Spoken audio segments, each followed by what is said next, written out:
Lazımdır. Ha buradan ışığı gör da şurada. Yava.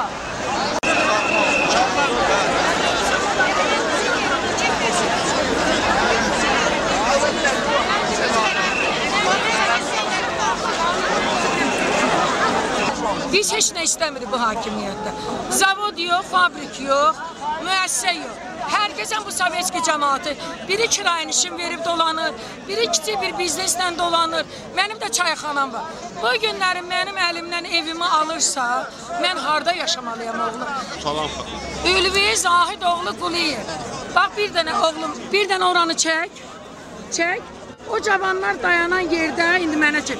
O dayanan yerdə bizə yalvarırdı ki, mənə səs verin, mən evlər söküləndə sizi müdafiə eləyəcəm.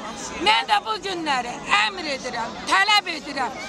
Ülvi Zahid oğlu bizə rüzqa paylayırdı. Dəftər verirdi, kitab verdi, mənə səs verir. İndi mən əmr edirəm, tələb edirəm. Oturub milli məclisə pul yığmaqla məşğul olmasın. Gəlsin, xalqın arxasında dayansın, xalqı müdafiə eləsin. Sovetski cəmaatının bir ideyası var.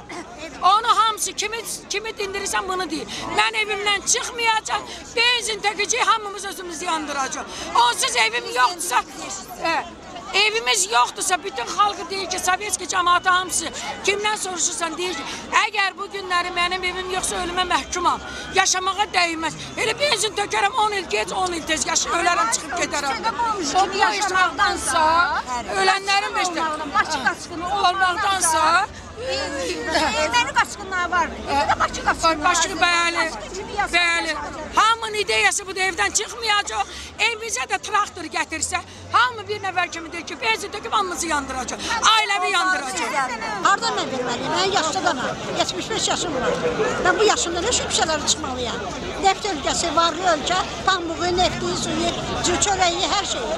Necə elə olmalı deyil axı. Mən firavan yaşamalıyam.